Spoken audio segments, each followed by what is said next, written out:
So I'm back home, just trying to get my head around being back home again after 3 weeks.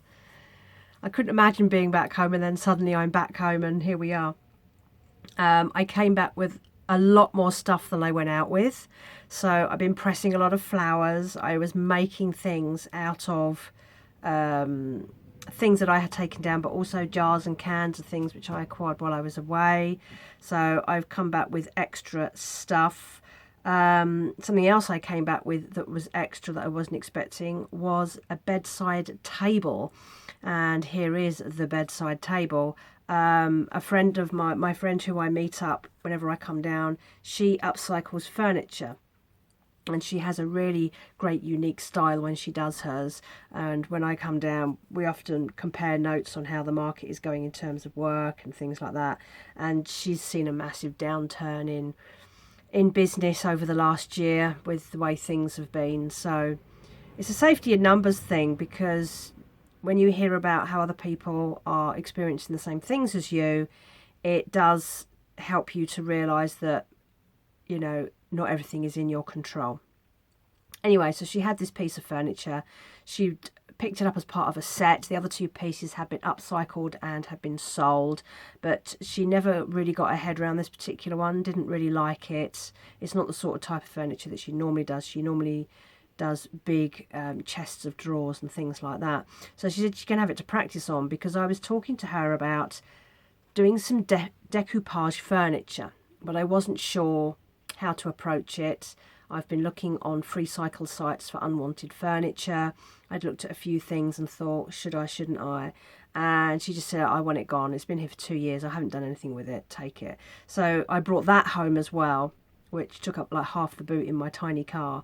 But I've now got it in my front room, and I'm just looking at it regularly, trying to work out how on earth I'm going to recycle this to sell. I don't want to keep it. And it's just a case of deciding what's the best way to do it that ensures that I'm appealing to a market. Now, I could go for really wacky and strange and out there, or I could go with whatever might be suitable for a wider market. I'm thinking about doing the pink rose design that I have on a few of my things and adding some gold to it. Because I feel like making it appeal to a wider market where it just kind of fits in. I quite like the way it's already been painted, and I'm thinking about just adding to it with what I've got, but I have to decide how I want to do that. I've been looking at Pinterest, and Pinterest is full of ideas, but it's all these amazing, wonderful creations, probably mostly AI generated, which make me think I could never do as good a job as that. But I am going to think about doing it. Of course, it has a limited market because it's going to have to be delivered or collected by vehicle, because it's obviously too big to put in the post. So I'll have to think carefully about that. But at least I haven't had any outlay on the furniture. It'll just be my time and my materials. But I'm going to sit with that for a while. I'm not too sure how to do that. Now I'm back, I can finish a few things. So I talked about the little planters that I had.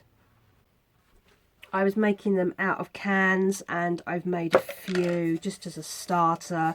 I really like the way these look, actually. I've been given some tips on how to improve them, but I quite like the way these have turned out. I like they have a slightly vintage feel to them. I haven't white painted the cans underneath, so they're not really bright, but they have that nice kind of old-fashioned feel to them. I like the ridges in them. They all show up their ridges, and I've covered the bottoms, and what I wanted to do was to have some little feet on the bottom, and I saw that someone, I think it was probably Pinterest, had made little feet using beads. So I bought these off of eBay and had them sent here. I've gone for a mixed bag of colours, so all the little feet will be different colours. And I'm going to stick 3 on the bottom of each of these to make little stands for them, and I think that's really cute. So I'm going to try and get those done, because that's all that needs to be done to get these up online, and they're ready to go. I really like these. I'm going to keep one because it's not quite perfect, and I'm going to plant a plant in it and use that as a photograph to show how they look. I've got lots of little spider plant babies that need to be planted, so this will be ideal. These are great because they're waterproof, they're cans, and I think it's a fabulous way to, I mean, lots of people are doing them. This is not unusual. Loads and loads of people are decorating cans as planters and as desk tidies and all sorts of things. So in actual fact, you know, they could be for plants, they could be for desk tidies. It's totally up to you. And cans, of course, are in fair ready supply. I don't use a lot at home, but my parents, you go through a lot of cans, a lot of jars, so they're under instruction to keep a hold of those. I'm going to be back down there next month because I have a milestone birthday to attend, so I can collect a next batch then, so I'm not too worried about not having any more to decorate at the moment. I've been finishing off so some of the pressed flowers that I picked up I did make into coasters. I've made a set with ferns, and these is 2 of each. There's Gypsophilia and these little yellow flowers. I think they're ragwort, but they're really pretty. I picked these out the field locally, and then there's the other 2 that go with it. So that's a set of 4 that I've made, which I quite like those. They got a nice kind of rustic feel to them.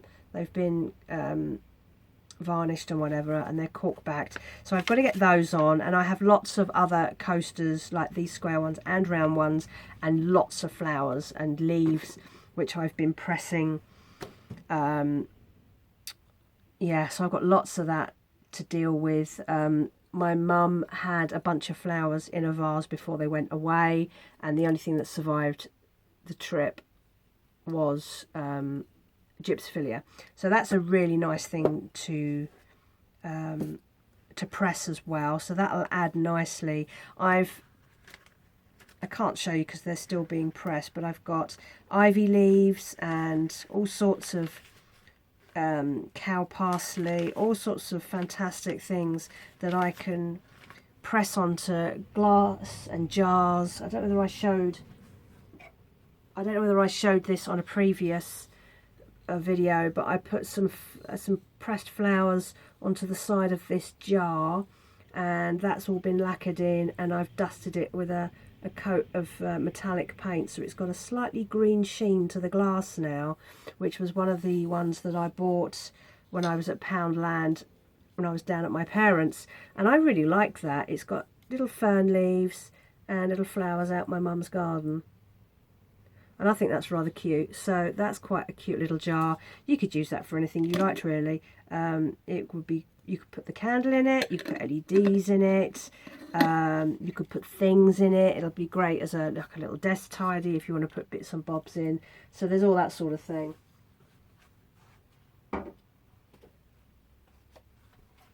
I haven't finished this box yet that I've pressed and glued sweet pea flowers to. I have lots of other things that are pressed, and I'm going to add some leaves to this. I've slightly distressed it. I decided it looked too perfect, so I have distressed some of the edges, and I will probably work on that a bit more. But that's a little wooden box. And really it's just a case of working through all the things that are half done, like the cans, rechecking the pressed flowers to see if any of them are ready, and then just working through the mass of clutter that I have here now. I've emptied most of the bags. I've still got half an IKEA bag and one bag for life, which is full of all the aerosol cans and the paints and things that I brought back, the stuff that I bought while I was away and brought back and partly used. I managed to get hold of some extra eggshells while I was away, so I've got some, can't get them out now, they're trapped. There's one. So I coated some of the eggs with some of the new paints that I got. That's the rose gold. Set of 3 of those. Got some marbleized ones that I did. I couldn't finish them because I forgot to take the tool with me that I used to get the string through the egg. So I've painted some of the eggs, but we haven't got any further than that. I've got some, these ones that need finishing. The holes aren't quite central, so I need to finish those and patch those up.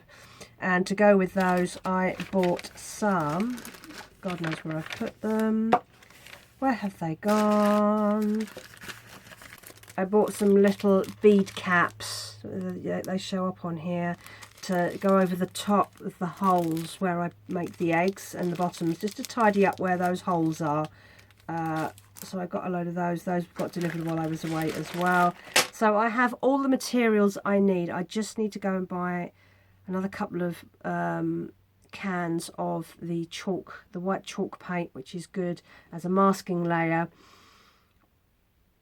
Yeah, that's all I need to get, and then I just need to finish stuff and make more stuff, etc, etc. I have no excuse to buy anything else apart from that paint, the chalk white paint. I have everything I need, and I need to crash that out. I need to make money. I'm looking at my finances and thinking, yeah, by the end of the year, I'm going to start feeling a bit nervous if things don't change. Now, I don't expect things to change now. It's the summer holidays. It's dead quiet here. I came home on Sunday in record time. Normally it takes me 5.5 hours to do the drive. It was 4.5 hours. The motorways were really empty, and that's because everybody is away and not working, and I don't expect anything to pick up now until September because of that, because people are away doing other things. They're not sitting there shopping on the internet. They're in warmer climes, having family holidays, etc, etc, and trying to think about coming back to real life. I have really enjoyed being away. I wish it could have lasted longer. I wasn't that happy to be coming back home. The environment that I've been crafting in for the last 3 weeks has been heavenly, absolutely wonderful. And now I am back, it just feels like it's not too bad because it's very quiet at the moment. There's less traffic outside, less noise, less people. It doesn't feel quite as bad, but I don't think that's going to last very long. We are now in the second week of August when I'm recording this. So time to crack on, get back into it. I've been getting back into my other jobs, just slowly getting back into routine. I don't think I'm going to do any actual crafting here until closer to the end of the week. I have other jobs that I have to do, and I'm just getting my head around the routine again. Yeah, I think that's about it. I think I'm there, just getting organised. So any ideas for that piece of furniture? If anyone already wants to buy it when I've done it, let me know, because boy am I going to need the money soon. Yeah, it's just all over the place at the moment. So anyway, there we are. Oh, tired, getting back into the routine. It's very warm here as well, which makes me tired. Anyway, so that's that. That's another short update. And I will add to that update as I go. There will always be more to add as I keep making stuff. I will keep listing them on my shop. So please go and check out my Shopify store. Link is in the description below, which is where I list all the things that I make. And yeah, we'll take it from there. Thank you for watching, and I'll be back again soon, I should imagine. Speak to you soon. Thank you for watching. Bye bye.